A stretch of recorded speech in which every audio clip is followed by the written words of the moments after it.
Now, the greatest radio shows of all time. Suspense. The Shadow Node. Washington calling David Harding, counter-spy. Classic radio theater. The Great Gildersleeve. Fibber McGee and Molly. Dragnet. Gunsmoke. The Lone Ranger. Now, step back into our time machine with your host, Wyatt Cox. Good evening, friends of the Inner Sanctum.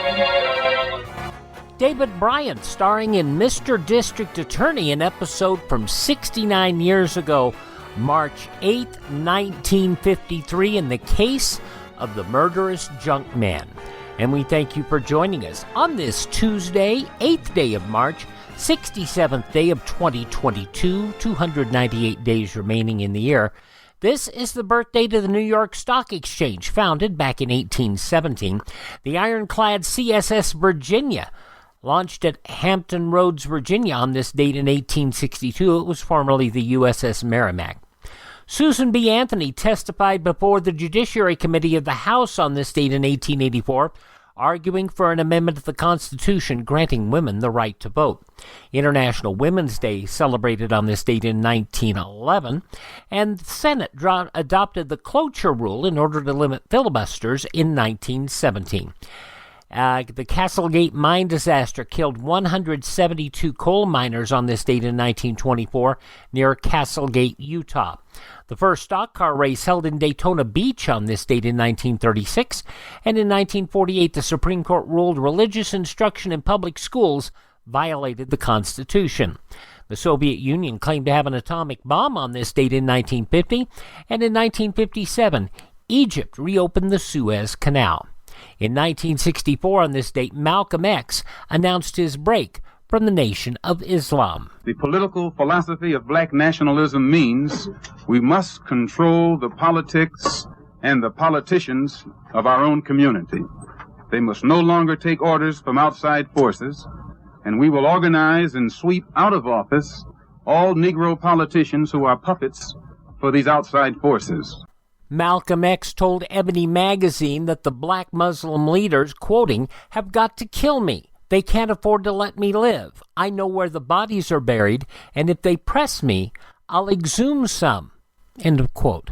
Well, a little less than a year later, Malcolm X would be gunned down by black Muslims. In 1965, 3,500 U.S. Marines arrived in South Vietnam, becoming the first American combat troops in Vietnam. Bill Graham opened the Fillmore East in New York City in 1968, the big underground rock venue.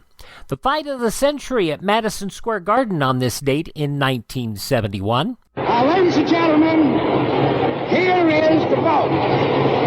Referee Arthur McCanty scores it 8-6, 1 even for Frazier. Artie Idala 9-6 for Frazier. Bill wrecked 11 rounds for Frazier, 4 Raleigh, 1 even, 11-4. The winner by unanimous decision, and still heavyweight champion of the world, Joe Frazier. Joe Frazier defeating Muhammad Ali in the first of 3 epic bouts. Frazier would lose his 29-0 record and his championship to George Foreman almost 2 years later. President Reagan called the Soviet Union an evil empire on this date in 1983. While they preach the supremacy of the state, declare its omnipotence over individual man, and predict its eventual domination of all peoples on the earth, they are the focus of evil in the modern world. President Reagan speaking to the National Association of Evangelicals in Orlando, Florida. The Supreme Court upheld the murder convictions of Timothy McVeigh on this date in 1999 in connection with the Oklahoma City bombing. In 2006, President George W. Bush called for North Korea to end missile testing through spokesman Sean McCormick. The United States believes that the six-party talks remain the best way to deal with the denuclearization of the Korean Peninsula, and I would also note that it is also a forum in which issues of missile proliferation and missile technology can also be addressed.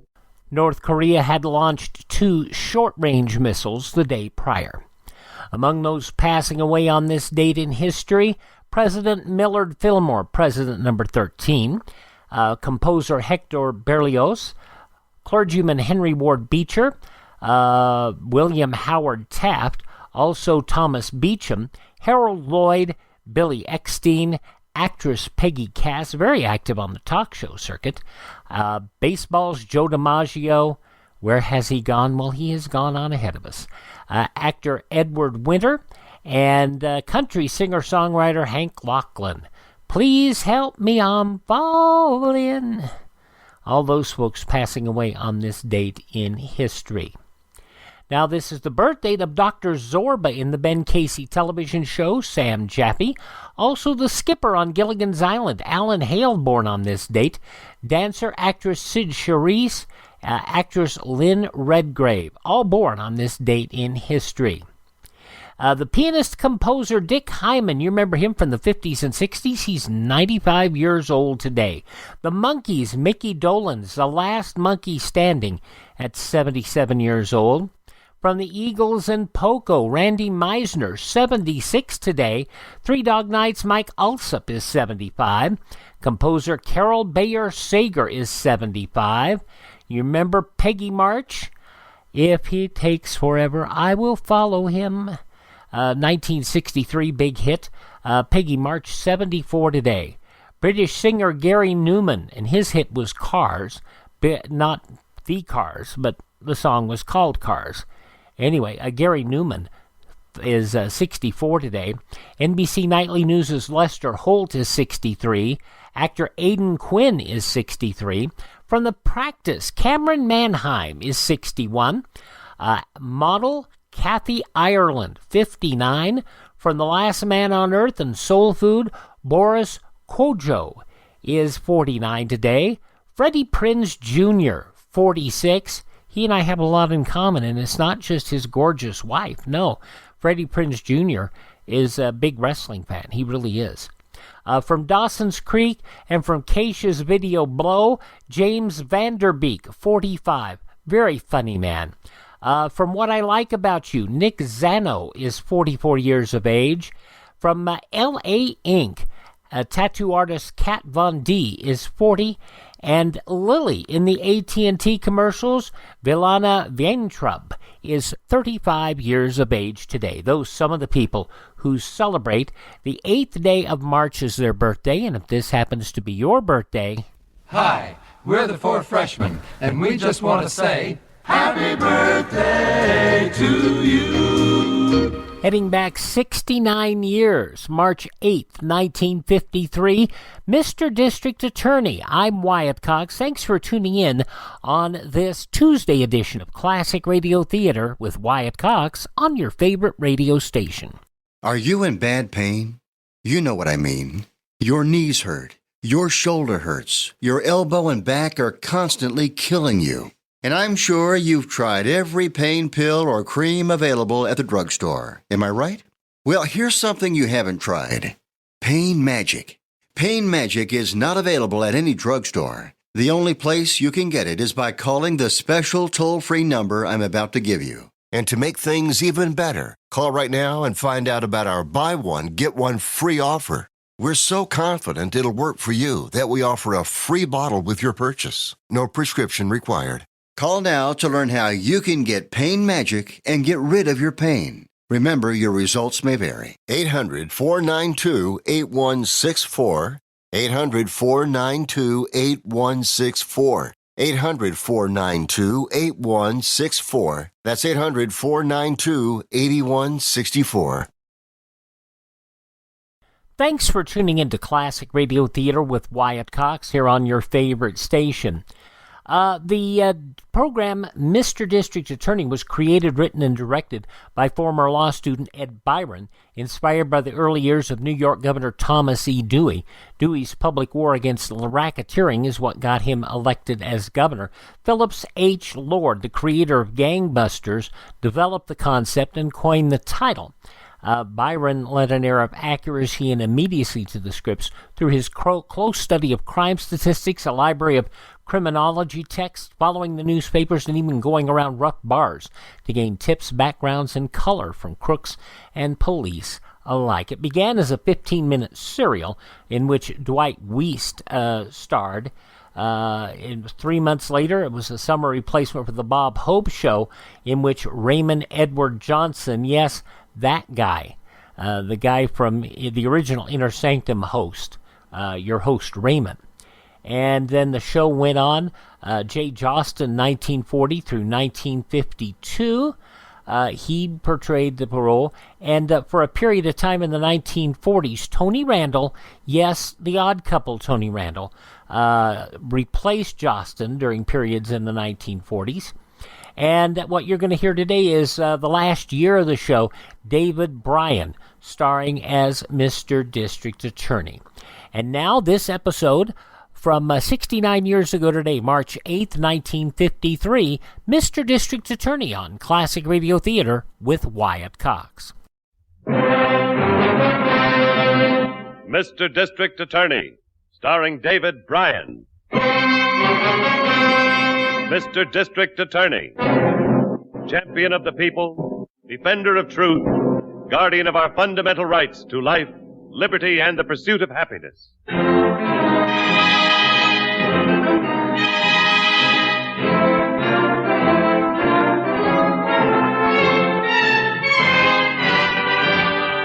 And it shall be my duty as district attorney not only to prosecute to the limit of the law all persons accused of crimes perpetrated within this county, but to defend with equal vigor the rights and privileges of all its citizens.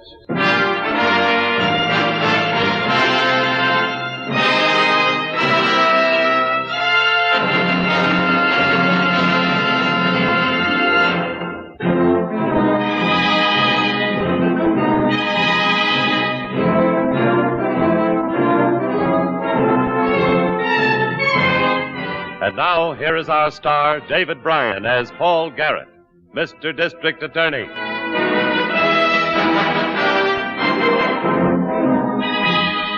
A district attorney knows that crime has its roots in emotion, and of these, the most deadly is greed. This case started in a large, badly kept junkyard on the outskirts of town near the city dump. The junk dealer and his wife are seated at the dinner table in the ramshackle house, but the man isn't eating. He's reading a newspaper. Will you stop reading that thing and eat your supper, Nick? I ain't hungry. You've had your nose buried in them new car ads ever since you got the check from the salvage company. Fat lot of good it's doing you. We can't buy one. Oh, we could. I didn't have to pay that Mexican for helping me. Well, you do have to pay him, so stop daydreaming. New car. You ain't never gonna do enough work on your own to get anything new, let alone a new car. You know what's good for your men, you'll stop picking on me. You could have taken the pipe and stuff out of those condemned buildings by yourself if you wasn't so lazy. Are you gonna shut up? Or are you looking for a punch in the mouth? I didn't mean nothing. All right. Shut your trap and keep it shut. $1,800 for that pipe, and I gotta give half of it away. Well, there ain't nothing you can do about it, Nick. He knows you got the check. He was supposed to be paid as soon as the stuff was weighed out. You can't stall him much longer. He'll be coming over again tonight to ask for it. That'll be him now, Nick. Coming right up to the front porch. Looks like he owned the place. Get busy with your dishes. I'll handle him.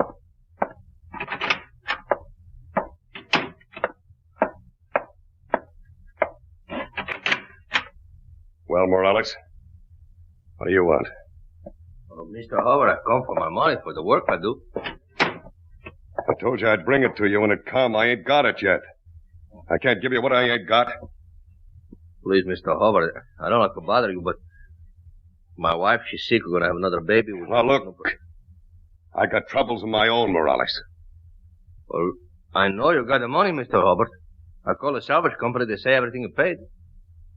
Oh. So you're checking up on me, are you? Now, look, Morales. I'm going to tell you what it'll do. Here. It's better than you deserve. Here. Here's $50. For 3 months' work? Go on, take it, and we'll just call it square. And if you don't like it, you and your family can get out of that shack of mine by morning. Oh, no, Mr. Hubbard, you don't cheat me. I want my money. All my money, $900. You better take this 50 while you can, Morales. Because it's all you're going to get. Mr. Hubbard, if you don't pay me now, I go tomorrow to the law. The law?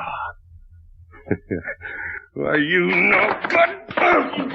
Mr. Hubbard, please. You'll take that 50. You'll sign that paper right now, or I'm going to beat the life out of you. Nick, what's going on? Stay out of this, Min. Morales and I just made a deal. In the second drawer on the... No, don't sign no paper, Mr. Hubbard. Come back here, Morales. Come here. I go to the law. You ain't going far. Nick! Nick, no, not the shotgun! Yeah, let go of me with it. Oh! Nick, you're crazy! Morales! Come back here! No! All right, then. You ain't never gonna reach that fence.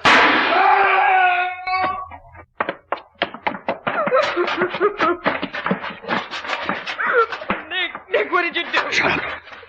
Shut up, dear. Shut up, Nick.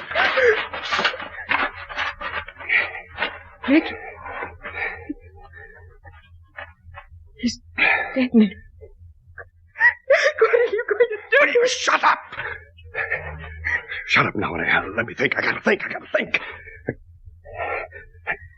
And then we gotta move him someplace away from here. Come on, help me lift him up. We gotta move him. Come on. Oh, I can't, Nick. I can't touch him. Come on, help me, I said. And keep your mouth shut. Forever. From now on, forever, you keep it shut. Or I'll shut it just like I shut his. All right, now, come on. Come on, grab his feet.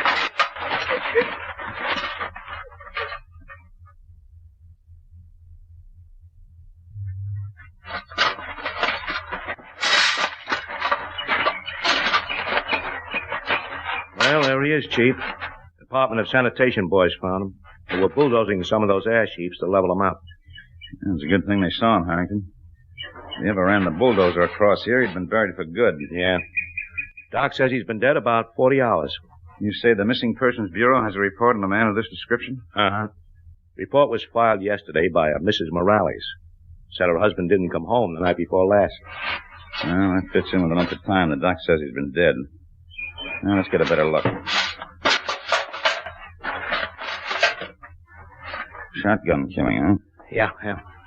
He got it behind the head and through the back. Heavy charge. Gun was probably 12 gauge. You know where Morales lived? Yeah. One of those shacks on the edge of the dump someplace. None of them have any address.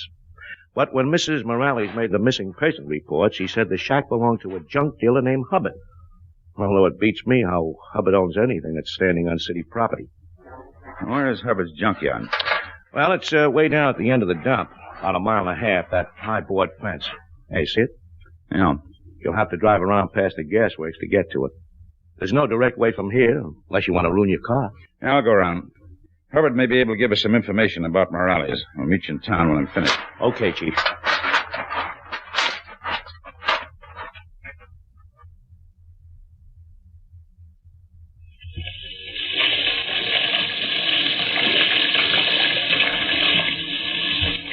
Yeah, we heard about it maybe an hour ago. Somebody called to tell my husband. Let me turn this washing machine off, will you?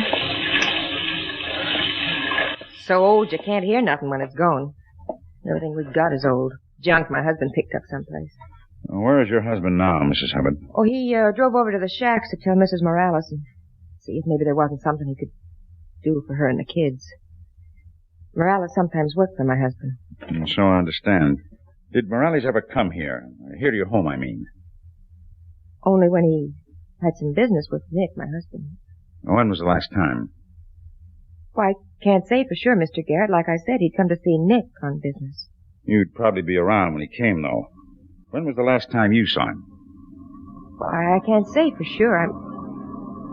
I'm too upset to think. Well, that's Nick's truck coming now. Nick will know. He'll tell you.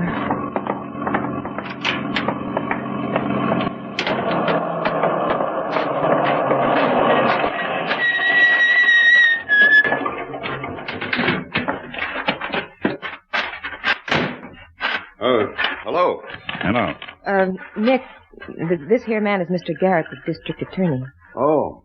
Well, sure glad to know you, Mr. Gadd. Seem like an old friend. I voted for you so often. Thank you, Mr. Hubbard.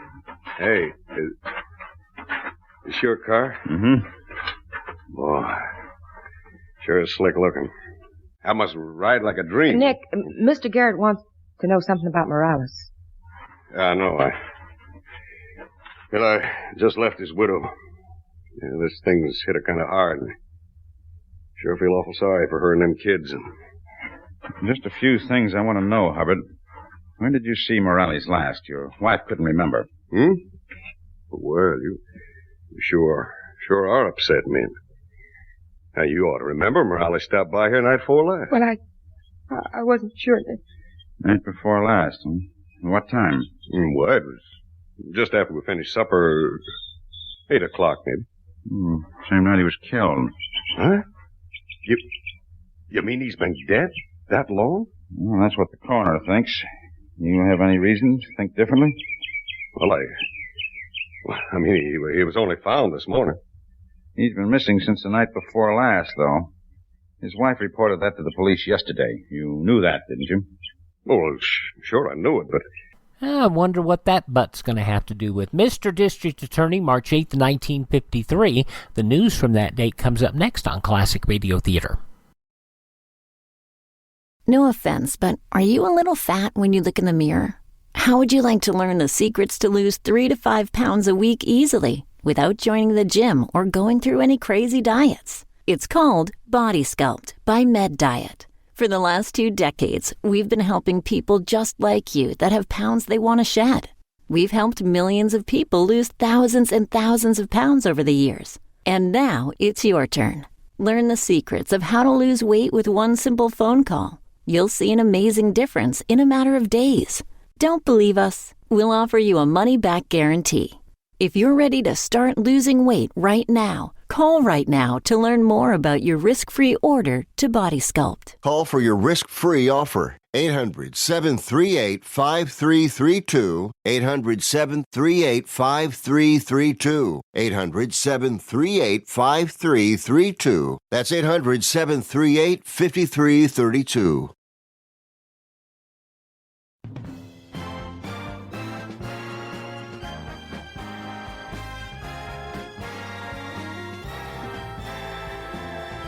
Thanks for tuning into Classic Radio Theater on your favorite station, an episode of Mr. District Attorney, the case of the murderous Junkman, as it was broadcast Sunday, March 8th, 1953. In the newspapers of that Sunday 69 years ago, these were some of the headlines.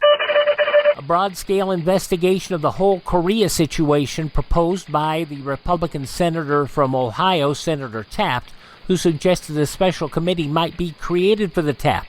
Taft's proposition brought immediate opposition from the Democrat from Tennessee, Senator Keepopper, another top runner in last year's ace for presidential nominations.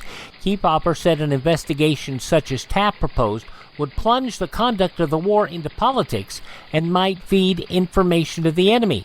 But Taft, the Republican floor leader, said the whole subject should be looked into. He suggests an investigation now underway into reports that Allied troops in Korea have been short of ammunition might be broadened to cover the stalled armistice talks, the handling of prisoners of war, and related subjects. Russians, millions mourning their dead leader, today told the Communist Party's call for unity is the beat of Stalin's immortal heart, and that all of the Soviet people will approve the decree streamlining the government under his successor, Georgy M. Malenkov.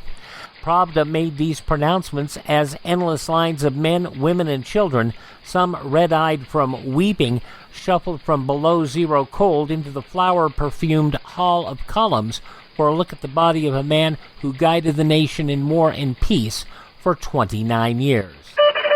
Congressman Reed, the Republican from New York, said today he might bypass the powerful Rules Committee in a move to pry loose his income tax cutting bill for action on the House floor.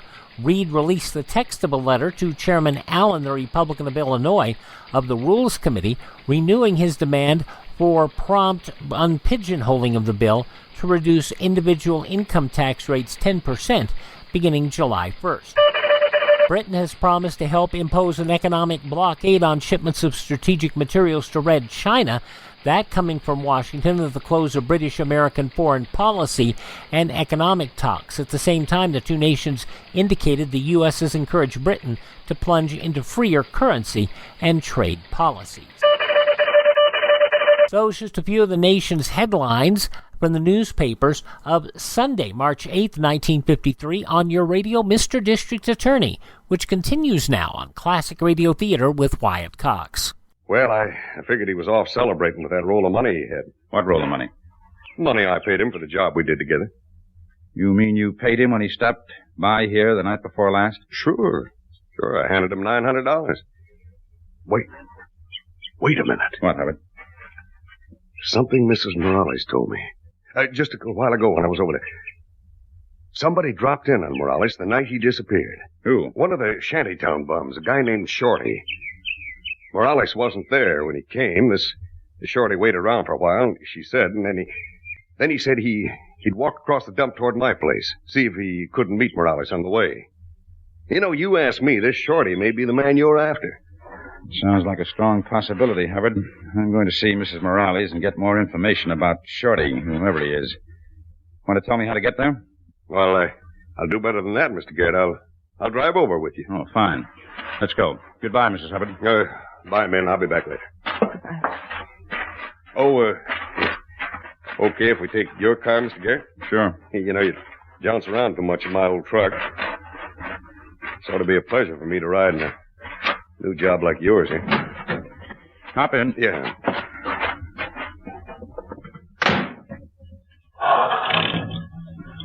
Boy. Sure is smooth. I'm going to get me a new car soon. Sure does hum, don't you? Yeah. Now, which way do I go? Through the gate and turn left. Sure is a shame about Morales. Bet I guess you ain't going to have much trouble finding your killer once Mrs. Morales tells you where to look for that fella Shorty, huh? Seems like he had a motive, all right. Sounds like the killer to me. I hope you get him, Mr. Garrett. Morales was a mighty fine worker, mighty fine. Hate to see anybody get away with killing him. Oh, man. Yeah, this is a fine car, ain't it? Hey, just listen to her purr.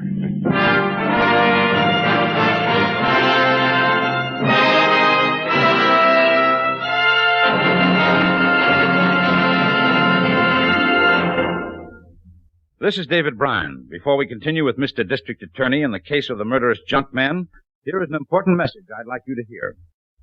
March 8th, 1953, Mr. District Attorney. The conclusion comes up next on this Tuesday edition of Classic Radio Theater with Wyatt Cox on your favorite radio station.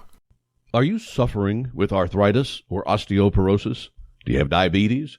Did you know that these are just two of the hundreds of diseases that have seen improvement with Dr. Wallach's incredible longevity products? You can't get them at a health food store. The only way to get them is to call us at 800-214-0065. That's 800-214-0065. Do you have heart disease, fibromyalgia, or high blood pressure? Do you have a terrible time losing weight? Dr. Wallach can help. He was a veterinarian and cured diseases in animals. He felt that he could do the same for humans, so he became a physician. Over 50 years of research and helping people like you goes into every bottle of Dr. Wallach's amazing discoveries. Do you want to feel better? Learn how to treat the cause of your problem rather than covering up the symptoms with drugs. Call 800-214-0065. That's 800-214-0065. On Wednesday's Classic Radio Theater, Arch Obler's plays from 82 years ago, March 9th, 1940. James Cagney starring in Johnny Got His Gun. That bestseller about the legless, armless, blind, deaf, and dumb war veteran. A wonderful anti-war statement. James Cagney, never better on the air. That's on Wednesday's Classic Radio Theater. Now the conclusion of Mr. District Attorney, 69 years ago, March 8th, 1953.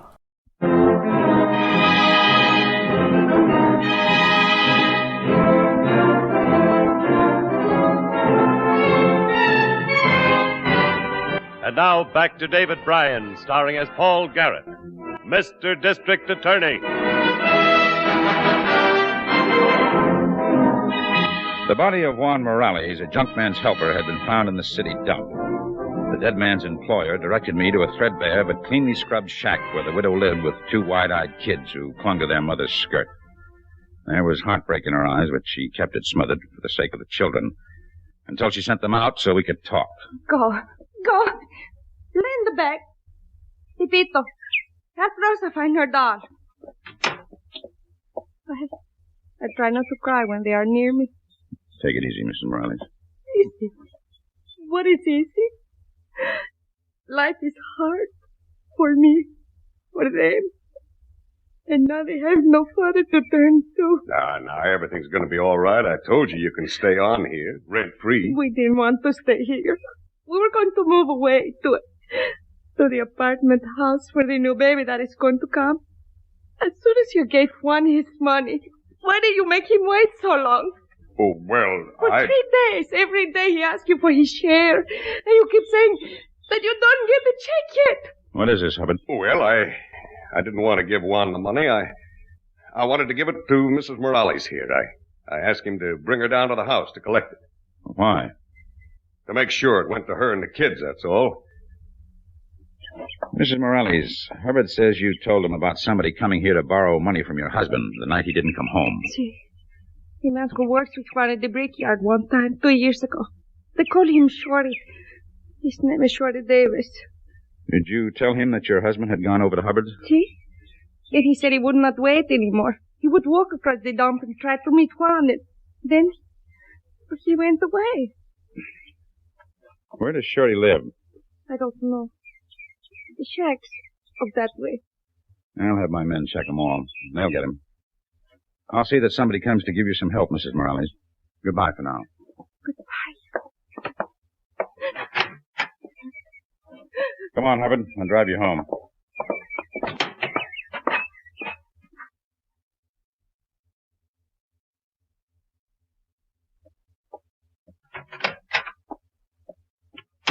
Here's the ballistics report on the Morales killing, Mr. Garrett. Well, thanks, Miss Miller. Any report on Shorty Davis yet? I don't know, but Harrington's on his way in. All right. Anything worthwhile in this? A few things, I think. The shotgun pellets followed a downward trajectory, indicating that the gun was fired from above and behind the victim. Hi, Chief. Oh, hello, Harrington. Just got the ballistics report. Yeah, I know. Morgan handed me a copy when I passed the lab. I read it in the elevator on the way up. And what about Shorty Davis? Yeah, we're too late, Chief. Looks like he's making a run. Why? I will located his shack. A few of the dump tramps said he took off a couple of hours ago with his clothes in a bundle. You put out an all-points bulletin? Yeah, gave it to the radio division a half hour ago. He won't run too far if they spot him. How come? He's got a bad leg. Broke it in a transit accident on the subway 3 months ago. Got a civil suit pending against the transit company. Supposed to come up in court tomorrow, but he won't be there. I want that courtroom covered just the same. Yeah, it will be. But he's the kind that... I'll get it. District Attorney's office. What's that, Lieutenant? Good, I'll tell him. He'll probably be over right away. Lieutenant Levis from the 9th Precinct. One of his prowl cars just picked up Shorty Davis. They're holding him. Good. Come on, Harrington. Let's go. Leave us say where they picked him up? Yes, sir, the railroad yard. He was trying to get into an empty boxcar on a southbound freight. Not that he had to take a freight train. What do you mean by that? Levis says he had a couple of $100 in his pocket. Come on.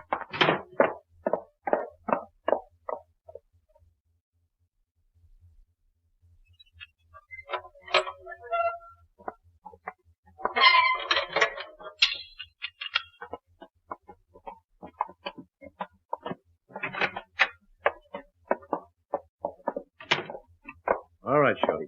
Just sit down right there. Across the table. Yeah. Hey, look, won't somebody tell me why them cops picked me up? I ain't done nothing. If you haven't, you've got nothing to worry about. Where are you heading for? Florida?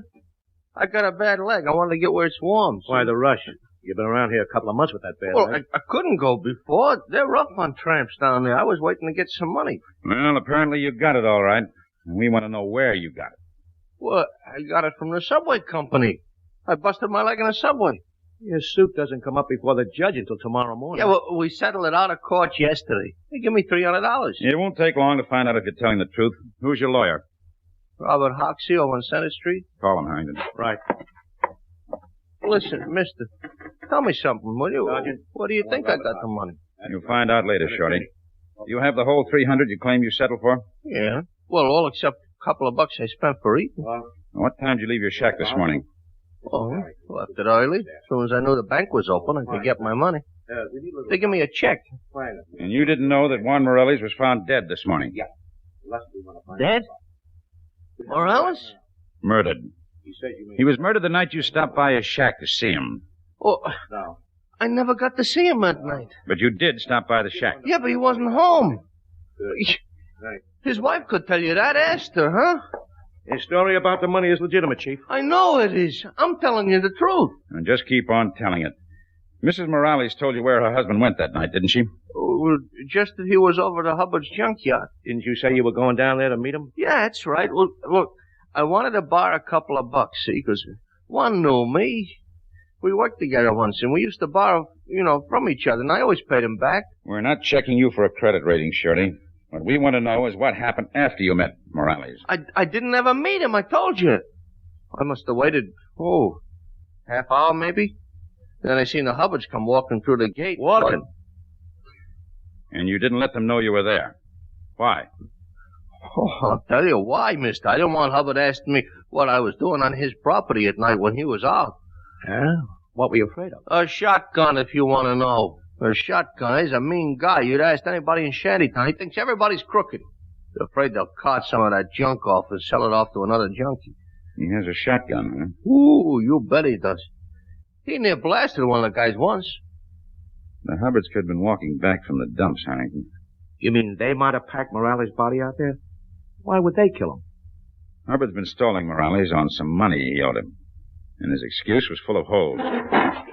I'm going to call Miss Miller. Shorty can repeat what he told us and sign it.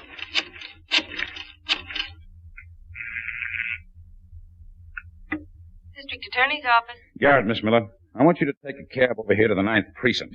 Take a statement from Shorty Davis. Have him sign it. Was it a confession? No, he's not the man. Well, whoever the man is, I hope you get him soon. Well, why? What's the matter? Mrs. Morales collapsed at the morgue after she identified her husband's body. They had to take her to General Hospital. How bad is it? She lost the baby she was carrying, Mr. Garrett. I'll see you later. What are you so mad about, Chief? I don't want to talk about it right now. Listen, Shorty. Yeah? How did you get into Hubbard's yard? If you were so afraid of him, you didn't use the gate. No. There's a couple of loose boards in the fence. You know, a part that runs right alongside the dump? Thanks. We're going to have a look at that place, Harrington, without being seen.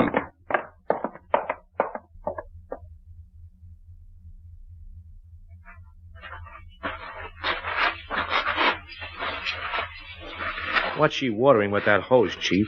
No plants or anything growing there, not even grass. I know. She's been at it for some time, too. What's she want a mud puddle in the middle of the yard for? The rest of the place looks like it never got water. Come on. You gonna let her see us? I want to find out why she's doing that. Hubbard isn't around. His truck is gone. Good evening, Mrs. Hubbard. Oh, hello. You frightened me. Excuse me while I turn this off. I'll get it. The ground seems kind of dry. It's wet enough now. At least this one spot is. Wet enough to cover any blood stains that might have seeped into the ground. Well, don't understand what you mean. Don't you? Let's have a good look around here, Harrington. What are you looking for? Maybe I can help you. If we find what we want, we won't need your help. If there was anything, Chief, it's washed away for good. Mud's an inch thick all the way over to that old car cushion on the ground. It's a car cushion. Look at it, Harrington. I don't see... Hey, it's riddled with small holes. The same kind of holes that shotgun pellets might make. The full charge didn't hit Morales. Some of it went past him. Nick didn't kill Morales. He didn't. He committed 2 murders if the truth is known, Mrs. Hubbard, because Mrs. Morales just lost the new baby she was expecting. Oh, no. Where's the shotgun? In the house. I'll show you. He started water in there after you brought him back from Morales' shack. And he told me to do it. Just keep wetting it down good till it was all soaked.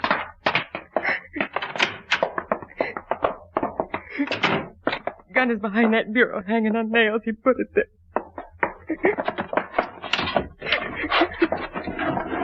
Yeah, 12 gauge, all right, Chief. Maybe I ain't a good wife. Maybe I shouldn't have told you. But I feel better about it now. Some night, maybe I'll sleep again if I live to be old enough. Where's your husband now, Mrs. Hubbard? I don't know. He just walked out this afternoon whistling. Whistling like he owned the world. Chief, there's a car just turned into that gate. That don't sound like Nick's truck. It isn't a truck, Mrs. Hubbard. It's a car. A brand new car. Get away from the window, Harrington. Men! Hey, men! Come out and give your eyes a treat. Don't answer him. Men!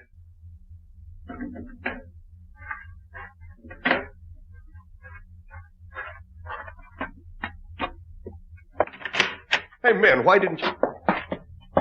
Oh. Hello, Mr. Garrett. I forgot Don't something. move, mister.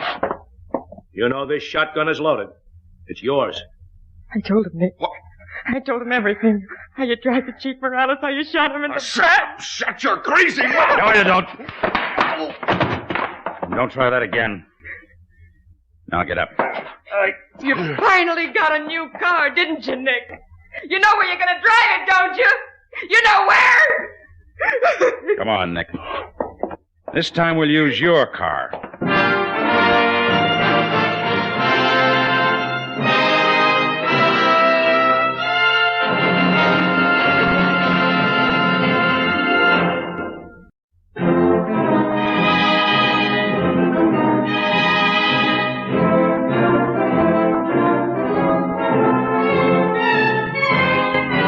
Now, here's the star of Mr. District Attorney, David Bryan, with a word about the program you have just heard. It took a jury less than 15 minutes to return with a verdict of murder in the first degree against Nick Hubbard. He was subsequently executed. Mrs. Hubbard, an unwilling accessory, was sentenced to prison for a term of 5 years. With the help of civil authorities, Mrs. Morales was able to find and maintain a more suitable home for her minor children. And now, this is David Bryan inviting you to join us when we present our next case based on the facts of crime from the file of Mr. District Attorney. Mr. District Attorney was originated by Phillips H. Lord.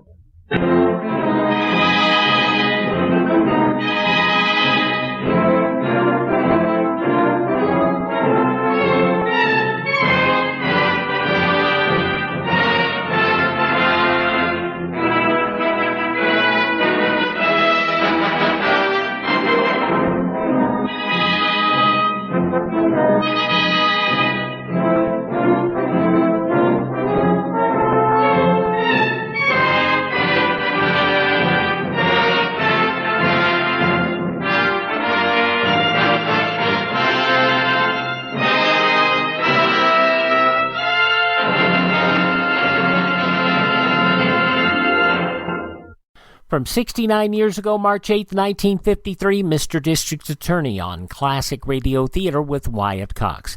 Visit the webpage, classicradio.stream, to learn more about classic radio collecting, to contact me, and to hear our shows on demand that you can also hear anywhere podcasts are served, including iHeartRadio, Spotify, Apple Podcasts, Google Podcasts, Spreaker.